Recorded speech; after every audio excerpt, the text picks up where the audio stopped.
سلامونه ټولو ته. که چېرته تاسو سره آیفون موبایل او هغې دغسې لاک خوړلی وي یعنې ډېر پاسورډ یې ته ورکړې او هغې نه پاس داسې اوس وګوره اناویلیبل راشي آیفون، نو بیا څنګه کولی شئ چې دا تاسو ډېر په اسانۍ باندې خلاص کړئ. نو هغې دپاره تاسو ته پکار ده چې یو لیپټاپ در سره وي او بل در سره بیا موبایل وي او بل در سره یو تار وي.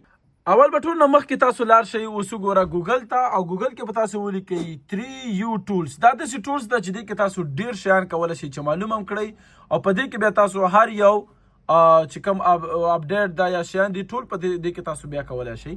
نو تاسو دا به 3U ټولز ډاونلوډ به ولیکئ او دا وګوره .com آپشن سره په دلته به لاړ شئ او دې ځای نه به تاسو دا ډاونلوډ آپشن سره په دې ما کلیک کړئ، تاسو به دا 3U ټولز ډاونلوډ کړئ.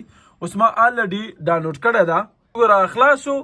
او دلته به تاسو دا کوشش کوئ چې هر وخت ایزي آپشن ته ځئ. دا خو ډایرکټ فلش ته ما راوستی اوس درته ښیمه.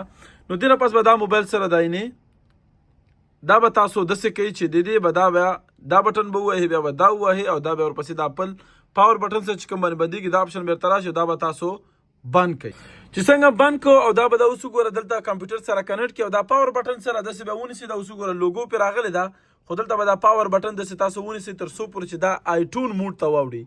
اوس ګوره دلته یې صبر لږ ورته وکړئ ځکه چې دا لږ وخت نیسي. ډایرکټ دا یې آیټون موډ ته واوښته.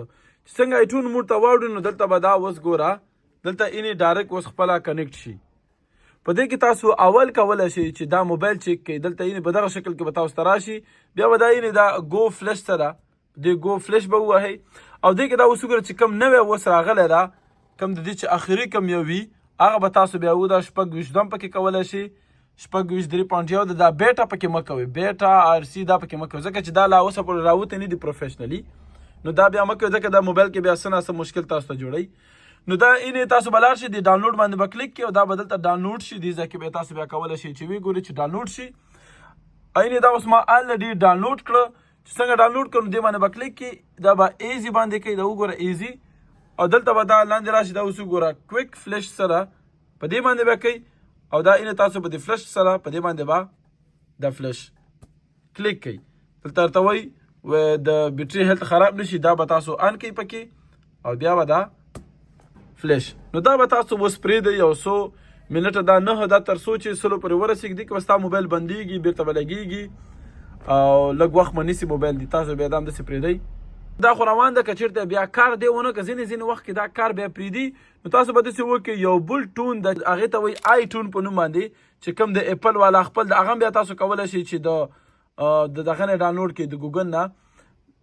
خو دا چې دا بیا د اپل والا خپل ده. بیا ځینې وخت کې که چېرته هغې کار نه کوو تاسو کولی شئ چې دا آی ټون په نوم باندې دا به بیا تاسو ډاونلوډ کړئ. چې دا ډاونلوډ کړو نو هغې کې به بیا دغه شکل باندې ورته راشي او همدغسې بیا کوي څنګه چې دا ما که آیټون موډ ته مې واړو بیا بل ته کنیکټ شي، دې ځای نه هم ډایرکټ ریسټور کولی شئ. خو ټولو نه بیسټ چې دا نن سبا زیات خلک یې استعمالوي او ډېر ښه کار هم کوي، همدغه بیا 3U ټولز ده. په 3U ټول کې دا ښه ده چې په دې کې بیا ستا کوم سافټویر چې یو ځل تا اوس اپډیټ کړي د 14 دپاره دا مالته تا سره په لیپټاپ کې سفت وي، بیا ضرورت نشته چې هر وخت ته ډاونلوډ کړي. بیا کولی شي هماغه ځای نه ډایرکټ یې راواخلې امپورټ یې کړه او بیا ډایرکټ موبایل کې واچوه ایزي. نو هغه موبایل خو وشو، راځئ چې اوس دا بل چېرته ما کوم وښود آیټون والا، راځئ چې وګورو هغې کې اوس څنګه کېږي. سو خلاص کړئ او دا به ډایرکټ بیا آیټون موډ ته واړوي لکه مخکې چېرته ما څنګه ښودلی و. او دې کې به دا وګوره دلته په دغه شکل کې به ډایرکټ کنیکټ شي. دا ریسټور باندې به تاسو کلیک کوئ، دلته وګوره ریسټور اپډیټ دواړه بیا کوئ او دا ورپسې نیکسټ، بیا ورپسې ایګري او دلته به د دې اوس اپډیټ دلته روان شي. دا اوس وګوره په دغه ځای کې دې ځای کې به دا اوس وګوره د دې اپډیټ دا روان شو. داسې نږدې اوس 10 GB ده او بس انتظار ورته کوئ. نو دې اوس اپډیټ پوره شو. نو که چېرته دا موبایل تاسو آیټون موډ نه وځي بېرته به دا آیټون موډ ته واړئ او بیا به یې ورسره دلته کنیکټ کوئ او دلته به تاسو اوس وګوره بیا ریسټور ووهئ. دلته ریسټور بیا ریسټور دلته چې هغه کوم سافټویر ډایرکټ شوی او دا اوس وګوره اوس ډایرکټ به خپله روان شي او خپله به دا موبایل اوس درته ریسیټ کړي. آی ډي به پکې واچوئ، دغه کس آی ډي ده او دلته چې دا موبایل چې دا اوس دا ده اوس د خیره سره موبایل یې وشو 0. دې نه پس به تاسو باید خپل آی ډي پکې ور واچوئ، وای فای سره به کنیکټ کړئ او بیا کولی شئ چې تاسو دا استعمال کړئ. ډېر ته نه یې زده نو بیا تاسو نشئ کولی. که غواړئ دغسې ښایسته ښایسته ویډیوګانې وګورئ او معلوماتي چې ستاسو ټول مشکل حل کړي نو ضابط د سره سبسکرایب کړئ. مننه.